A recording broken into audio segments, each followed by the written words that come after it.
नमस्कार शेतकरी मित्रांनो, नमो शेतकरीचा 7वा हप्ता वितरण व्हायचा राहिलेला आहे. पीएम किसानचा 20वा हप्ता तर मिळालेला आहे. त्यामुळे शेतकरी म्हणजे आहेत की नमो शेतकरीचा 7वा हप्ता मिळणार आहे का बंद झाली योजना. त्याचबरोबर शेतकरी मित्रांनो, बरेचसे शेतकरी म्हणजे आहेत की आमचे काही डॉक्युमेंट अपूर्ण आहेत का आणि नेमका हप्ता कधी मिळणार आहे.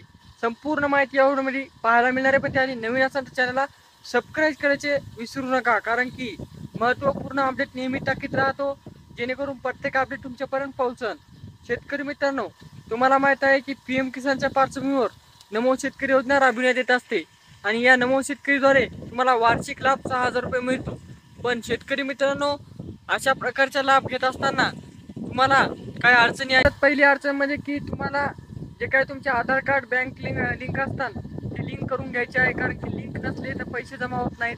आणि शेतकरी मित्रांनो, बरेचशा शेतकऱ्यांना अशाही माहिती मिळाली आहे की नमोचा 7वा आणि 8वा हप्ता दोन्ही पण हप्ते एकत्र मिळणार आहेत. तर शेतकरी मित्रांनो, आता या व्हिडिओमध्ये संपूर्ण माहिती देत आहे. शेतकरी मित्रांनो, आधार कार्ड बँकेला लिंक केल्यानंतर तुमची केवायसी पूर्ण होते. त्याचबरोबर आधार जे काही तुमचे डीबीटीद्वारे पैसे आहेत ते तुमच्या बँक खात्यामध्ये येतात. त्यानंतर शेतकरी मित्रांनो, दुसरी अडचण म्हणजे की आपले जे काही लँडची प्रॉब्लेम आहे ती दुरुस्त करून घ्यायची आहे. जे काही तुम्ही पीएम किसानसाठी तुमचा सातबार लावलेला आहे ते दुरुस्त करून घ्यायचं आहे, अपडेट करायचं आहे. त्यानंतर तुमची लँडची प्रॉब्लेम दुरुस्त होईल. त्यानंतर तिसरी प्रॉब्लेम म्हणजे शेतकरी मित्रांनो, तिसरी आणि अत्यंत महत्त्वाची म्हणजे की फार्मा आय डी लवकर काढून घ्यायची आहे. फार्मा आय डी नसेल तर तुम्हाला कोणत्याच योजनेचा लाभ घेता येणार नाही. आणि शेतकरी मित्रांनो, आता पाहूया की नमोचा 7वा आणि 8वा दोन्ही हप्ते एकत्र येणार आहेत का. तर शेतकरी मित्रांनो, नमोचा 7व्या हप्त्याची तारीख होऊन गेलेली आहे.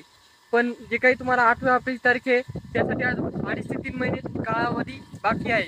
त्यामुळे 8वा हप्ता काय मिळेल म्हणून सांगता येत नाही. जर शासनानं जर 8व्या हप्त्याची तारीख झाली म्हणजे जवळजवळ आली आणि शासनाने जर तय केलं तर दोन्ही हप्ते एकत्र मिळू शकतात. शेतकरी मित्रांनो, आता हे दोन्ही हप्ते एकत्र किती मिळणार आहेत हे पहा. कारण की विधानसभेच्या निवडणुकीदरम्यान तुम्हाला सांगण्यात आले होते की जी काही नमो शेतकरी योजना आहे त्यामध्ये वाढ करण्यात येईल.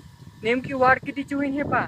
शेतकरी मित्रांनो, वार्षिक उत्पन्न तुम्हाला पीएम किसान व नमो शेतकरी 12,000 रुपये मिळतं. नुसत्या नमो शेतकरीपासून 6,000 रुपये वार्षिक लाभ मिळतो. पण शेतकरी मित्रांनो, जर वाढ झाली तर तुम्हाला वार्षिक लाभ 9,000 रुपये मिळू शकतो. आणि प्रत्येक हप्ता जे की तुम्हाला 2,000 रुपयाचा येतो, इथून पुढे 3,000 रुपयाचा येऊ शकतो. अशा प्रकारची वाढ होऊ शकते. तर शेतकरी मित्रांनो, ही झाली माहिती. आता नेमका हप्ता कधी मिळेल. तर शेतकरी मित्रांनो, लवकरात लवकर हप्ता जमा होणार आहे. हप्ता कधी जमा होतो तर शेतकरी मित्रांनो, पीएम किसानचा जमा झाल्यानंतर म्हणजे की पीएम किसानचा 20वा हप्ता जमा झाला त्यानंतर तुम्हाला 15 ते 20 दिवसानंतर हप्ता जमा होऊ शकतो. कारण की शेतकरी मित्रांनो, जे काही पीएम किसानमध्ये नमो शेतकरीचे पात्र शेतकरी आहेत म्हणजे की महाराष्ट्रातील जे काही पात्र शेतकरी आहेत त्याचा डाटा नमो शेतकरीसाठी पाठवण्यात येतो. त्यानंतर नमो शेतकरीचे कार्यकारी अधिकारी जे काही आहेत ते तुम्हाला पात्र आहेत का नाही पाहतात आणि त्यानंतर तुमच्या खात्यावर डीबीटीद्वारे एका कार्यक्रम पे करून पैसे येतात. अशा प्रकारची माहिती कशी वाटली कमेंट करा. नातेवाईकांना किंवा पाहुण्यांना शेअर करा. लवकरात लवकर तुम्हाला नमोचा 7वा हप्ता व 8वा पण तुमच्या खात्यावर पाहायला मिळू शकतो. भेटूया नेक्स्ट मध्ये. तोपर्यंत धन्यवाद.